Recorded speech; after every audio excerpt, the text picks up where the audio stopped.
شیخ، جیسے کہ آپ بتایا آپ نے اس سے پہلے بھی کہ روزے کی حالت میں خون کا عطیہ دینے سے روزہ ٹوٹ جاتا ہے، اور اگر بہت زیادہ ضروری ہو تو وہ خون دے سکتا ہے، لیکن اس کا روزہ جو ہے وہ ٹوٹ جائے گا، تو پھر وہ اس روزہ ٹوٹنے کے بعد کھا پی بھی سکتا ہے؟ ہاں، وہ یہ ہے کہ اس نے جس نے خون دیا ہے، پہلی بات تو یہ ہے کہ روزے کی حالت میں خون کا عطیہ نہیں دینا چاہیے، کیونکہ خون کا عطیہ دینے سے روزہ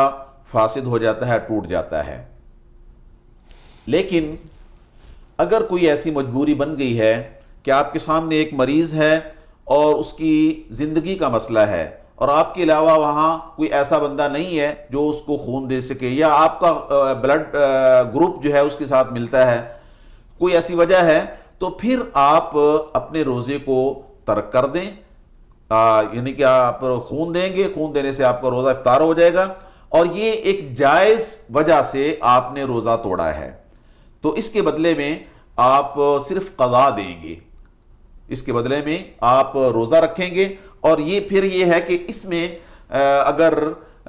روزہ خون دینے کے بعد اگر آپ شام تک کھانا پینا چاہتے ہیں تو کھا پی سکتے ہیں، کیونکہ آپ نے گناہ کے لیے روزہ نہیں توڑا بلکہ ایک جائز امر کے لیے کھولا ہے، اور اب آپ کھا پی سکتے ہیں۔ بارک اللہ فیک، جزاک اللہ خیر۔ اور اس کی دلیل یہ بھی ہے کہ نبی صلی اللہ علیہ وسلم نے سفر مکہ میں مقام عصفان پر، یعنی مکہ کے قریب پہنچ چکے تھے اور سارے روزے کی حالت میں تھے، تو عصر کے بعد آپ نے روزہ افطار کر دیا۔ اس میں کیا تھا؟ اس میں یہ تھا کہ ہم جنگ کی حالت میں ہیں اور قریب ہے کہ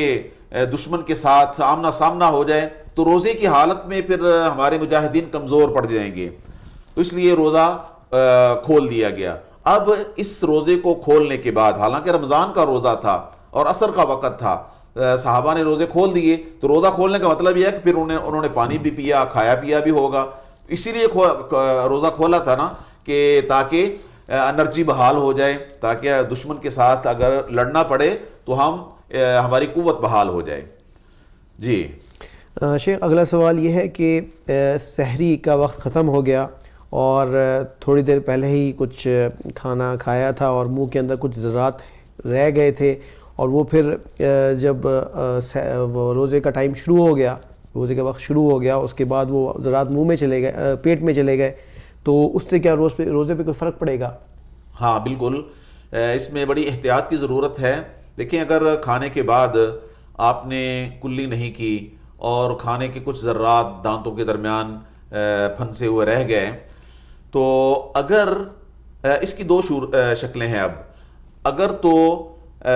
آپ وہ ذرات بغیر قصد کے آپ کے پیٹ میں چلے جاتے ہیں روزے کی حالت میں، تو اس سے روزے میں کوئی فرق نہیں پڑتا، کیونکہ ان ذرات کو آپ نے اپنے پیٹ میں جان بوجھ کر نہیں اتارا۔ لیکن اگر وہ ذرات، بعض ہوتے ہیں کہ ان کو زبان سے نکال کے بعض لوگ اس کو نگل لیتے ہیں، تو اگر جان بوجھ کر ان ذرات کو نگل لیا ہے تو یہ روزے کو فاسد کر دیتے ہیں، کیونکہ یہ کھانا ہے، بھلے وہ کھانے کا ایک ذرہ ہی ہے، تو آپ نے کھانے کا ایک ذرہ جان بوجھ کر قصداً اپنے پیٹ میں ڈالا ہے، تو اس سے روزہ ٹوٹ جاتا ہے۔ تو معنی یہ ہوا کہ اگر وہ ذرات عمدن آپ اپنے پیٹ میں لے گئے ہیں تو روزہ ٹوٹ جائے گا، اور اگر بغیر قصد کے خود بخود وہ ذرات پیٹ میں چلے گئے پھر روزہ نہیں ٹوٹتا۔